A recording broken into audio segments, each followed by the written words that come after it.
花好几个月工资买了台电视，结果一开机呢，先看一堆广告，打开机顶盒又一堆广告，好不容易进去了，开 APP 又是一堆广告，所以我到底是在看电视呢，还是在看三体动画呢？相反呢，这是一台 P3 色域 HDR 亮度120高刷的视网膜屏幕，而且呢，迎手可握，你想看什么内容就可以看什么内容。那所以如今人们的观看习惯呢，真是发生了天翻地覆的变化。记得我小时候呢，电影是要去电影院看的。再不济呢，也是塞碟片，电视里面看。你还记得小时候跟你爸妈一起看捷克斯洛伐克时候的尴尬？那小时候打游戏也是在电脑屏幕网吧里玩，但是你看现在啊，大家已经习惯了，一块手机屏幕可以搞定一切。所以我很好奇一个问题，就现在的年轻人啊，有一部手机就够了，到底还需不需要女朋友？到底需不需要电视？那为了解答这个问题呢，我给自己设了一个挑战。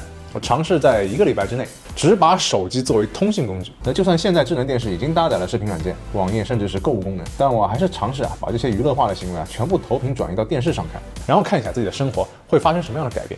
那为了放大这种体验呢，我准备找一个在我预算范围里面尽可能大的电视。那最后呢，我花了大概4800搞定了这台75寸的电视。好在这台电视呢，它是没有开屏广告，但在挑战的前几天还是让人非常不习惯，因为你手机等于回到了功能机时代，感觉就像戒毒一样的。为什么？因为我发现所有观看短视频的体验通通变得非常糟糕。因为不像 B 站、爱奇艺短视频平台大多是没有办法投屏的。那假如你用苹果的镜像呢，会因为网络传输造成声画延迟。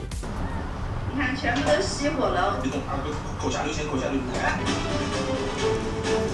那最关键的是，短视频它最大的优势就是可以握在手里无限的上滑，但是你看着电视这样操作呢，就变得非常别扭。而且我相信除了阿诺之外呢，其他人是没有办法把电视给竖过来。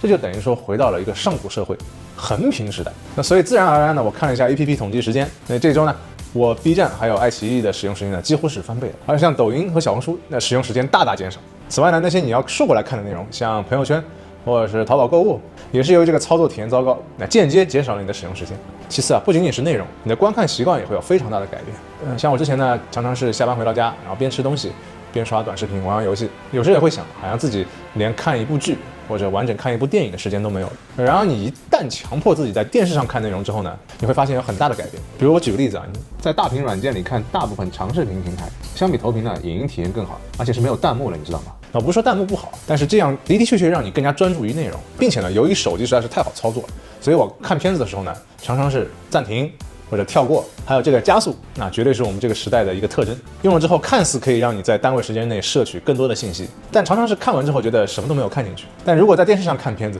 那会有一种比较特殊的仪式感。那一旦放了一部电影呢，我会沉下心来用原倍速完整的去看完它。综上呢，我发现在这周里面，一旦你大屏内容看多了，你接受到的碎片化信息会减少。这个或许是因为电视操作不便，那或许呢是因为电视的这个大屏所带来的一个视觉震撼。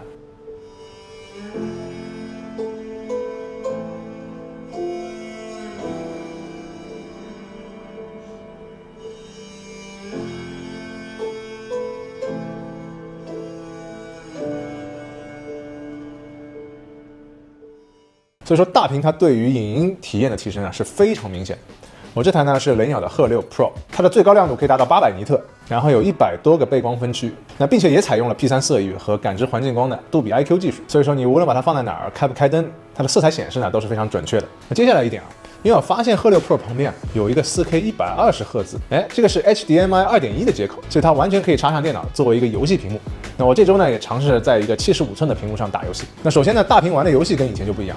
那手机上呢，我们更多是玩一些10几分钟一局的，像王者吃鸡主要是用来 Q time。而在电视上呢，肯定是更加适合玩主机或者电脑游戏。那鹤6 Pro 呢，比我原来用的屏幕它刷新率还要高。那我以前是觉得60 FPS 已经蛮流畅了，那现在用了这个120赫兹的75寸屏幕。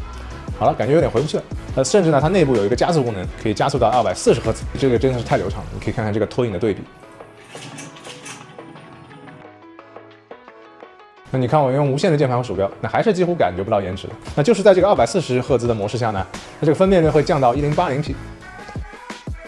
所以说一般使用呢，你用一个4K 120已经非常足够。由于鹤6 Pro 它的一个运动补偿然后加速功能，其实你可以把它理解成一个画面增强器。那很多原本就是1080p 30 FPS 的机器，一插上去，画面可以得到一个很大的提升。那比如说就像 Switch 对吧？那你放在这个电视呢，就变成了1080p 60帧，那你甚至可以加速直接干到240赫兹。而且比如说好几个人一起玩这种互动游戏，像马里奥赛车，每个人分屏的区域啊就可以更大，看得更清楚。那还有一个隐形的好处就是那一周正好是世界杯嘛。那我记得2018年刚刚搬到这边的时候呢，就是邀请朋友一起来看世界杯，那个时候也没有电视的信号。那4年过去了，那现在的网络观看呢变得更加方便。现在也是疫情期间，大家也不敢随便在外面活动，所以说呢就组织一起在室内看比赛。这个呢就不是手机可以带给你，那不见得大家一边喝酒一边看这个小屏幕是吧？而且用鹤6 Pro 看球赛呢，你可以加速到120帧，这样整体看上去更加的流畅。那就是偶尔会出现一些拖影。那后来又看了一下，那只要把运动补偿开到中低档位的话呢，就基本上没有什么拖影问题。总的来说呢，虽然只有1周的体验时间，但给我带来的改变还是比较大的。那首先是我统计专注的 APP 里面，我看了一下，那一周的专注时间呢，增加了大概有1个小时。然后在这一周里面，我完整的看了5部电影，并且打通了《生化危机8》还有《木卫4》。